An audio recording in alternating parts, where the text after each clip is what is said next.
Carraa barnoota argachuun khannaa rabbiiti badhaasa. Markaz Mu'aaz ibnu Jabal diiniin sammuu teenya ibsa.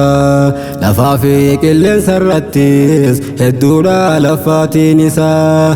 Arraasee ibaaf dhufne khatmii diggisee barattoota isaa. Arraasee ibaaf dhufne khatmii diggisee barattoota isaa. Carraa barnoota argachuun khannaa rabbiiti badhaasa. Markaz Mu'aaz ibnu Jabal diiniin sammuu teenya ibsa. Lafaa fi qilleensa irrattis hedduudha laffaatiin isaa. Arraasee ibaaf dhufne khatmii diggisee barattoota isaa. Arraasee ibaaf dhufne khatmii diggisee barattoota isaa. Bismillaahin jalqabadha maqaan isaa hunnaa furtuudha. Arraafi boruus rabbii koo ansumaaniin gargaarfadha. Tola nutti oolte hedduu antanaafin si faarfadha. Ergamaa keenuuf ergite nurraa ibsite jiruudha. Nu diiniin adda baafanne khasaaraadhaa fi milkiidha. Itti nuuf roobsi rabbii koo nagaaf rahmata bal'aadha. Karaa isaatiin malee garuu arraafi boruus milkiidha. Karaa isaatiin malee garuu arraafi boruus milkiidha. Akkam nagayaa fayyumaa ustaazaaniif barattoonni urjiiwwan markazaatii fi hundinuu keessummoonni. Eebba markaz Mu'aaz ibnu Jabalee warri dhuftanii gammachuu eebbifamtoota kan quraana khattamanii. Anilleen saniif hin dhufe qabadhee waan hoggaa kaanii. Waan obsaan carraaqaa turan firiisee gagagartanii. Kongiraa isiniin jenne diggiseen arraa teeysanii. Kongiraa isiniin jenne diggiseen arraa teeysanii. Ustaaz Mu'aaz Ahmad Kichuu dargaggoo abdii baruuti. Shayxaanni garaa murate siistamaa kee sodaateeti. Dargaggoo kasaan agarree keessaahuu zabanammaati. Jechuudhaan deefa keekute saniifuu khayriin si laafti. Barachaa lammii barsiifta lafaa fi qilleensa irratti. Halkaniin ilmiidhaa fiida kitaaba kee fudhatteeti. Gaara keessa qaxxaamurte dhayxa'ee faa ibsatteeti. Gaara keessa qaxxaamurte dhayxa'ee faa ibsatteeti.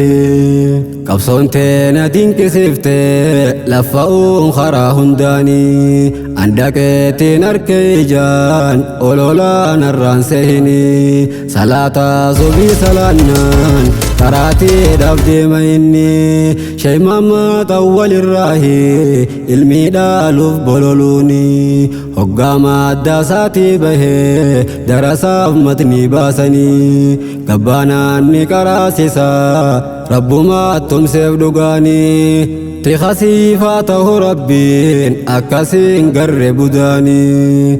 Tikhasiifaa ta'u rabbiin akkasiin garre budaanii. Waan hin dhufe fuudha gaddee naan kuttee waa'een isaanii. Mataarraa hin tuqee dabraa hundaan hayyamtu yerooni. Halawaasaatti deebi'aa muxaaluuf ilmi isaanii. Salaataa zuuriidhaa booda yeroo haara galfatanii. Achittis madda kitaabaa irraa qabdi darasaanii. Ollaayin arraanis hojii isaa isinuu gartanii.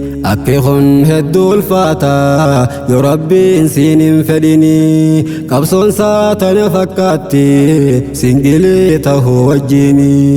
Qabsoon saatana fakkaatti singilee tahuu wajjini.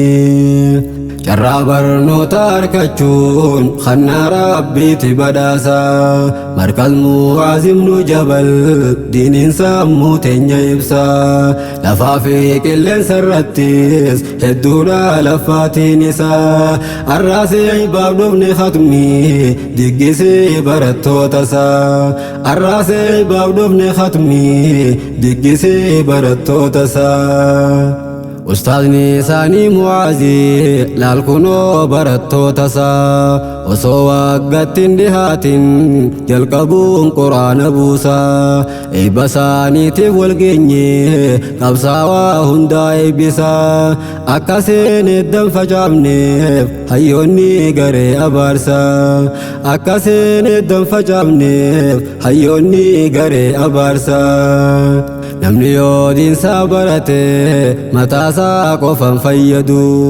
dhalootaaf dhaloota dabraa bu'aansaa misaalan qabdu faayidaa Sheekh Muhammad Awwalii diggisiin irratti jirtu isarraa barachaa jira ustaazni atirraa bartu kanati alif jechuudhaan jalqabdee har'a khattamtu Sheekh Muhammad Awwalii gaaniin quxaariin irraa hiramtu ustaazni kee quxaariidha kanati irraa ibsattu gabayaan fuulii bitte mana galfatte ibsattu gabayaan fuulii bitte mana galfatte ibsattu milkooyte gammadi uqti toofaayiza amma sheekha rabbiin keeyriin si jaalate si godhuudhaaf nama beeka jechuudhaan eebbatee dhufne kan dhageenye nafnu beeka jaalala diin barachuutiif laffaatee laggeeniif gaara gufuu fi dhagaa fi qoreen daadarkaa wajjiin si dira laalaasan hunda obsite jechuudhaan birumaan tara sabriidhaani arra geeyse nulleensi hin jenne koongira jiha torba qofa fitte nama saa rabbi gargaara jiha torba qofa fitte nama saa rabbi gargaara amirran markaza khana gahete isan hindaganne markaz Mu'aaz ibn Jabal guddisuuf tattaaffin dhiifne duraa fi boodarra deema gufate akka hin kufne godhuudhaan asiin geeysanii milkaawaa isiniin jenne godhuudhaan asiin geeysanii milkaawaa isiniin jenne carraa barnoota argachuun kannaa rabbiiti badhaasa markaz Mu'aaz ibn Jabal diiniin sammuu teenya ibsa lafaa fi qilleensa irrattis baay'eedha laffaatiin isaa arraasee baabdofne khatmii diggisee barattoota isaa arraasee baabdofne khatmii diggisee barattoota isaa baramiirri tokkoffaadha maqaarruun mana ammati dubartii shanyii Faaximaa dasii haalaaf amalaati lamaffaan Roozaa Yuusufii simattuu nama hundaati loltee fuula sittin guurtu waa hundaaf obsa dhabdeeti sadaffaan saanii Amiirri maqaan Badriyyaa ammati nam tokko walittin buutu birtee barbaaduuf lolteeti Haliimaa Jaafarii ammas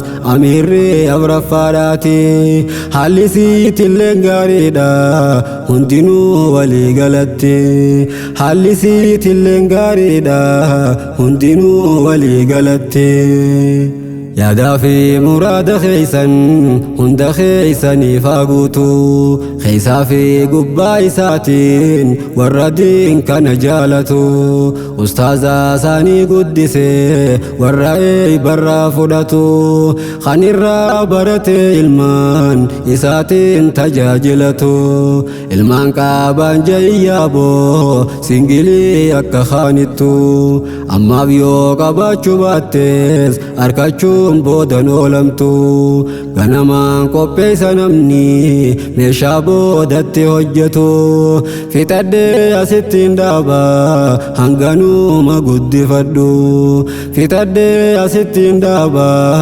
hanganuma guddifadhu carraa barnoota argachuun kannaa rabbiiti badhaasa markaz Mu'aaz ibnu Jabal diiniin sammuu teenya ibsa lafaa fi qilleensa irrattis hedduudha laffaatiin isaa arraasee baaf dhufne khatmii diggisee barattoota isaa arraasee baaf dhufne khatmii diggisee barattoota isaa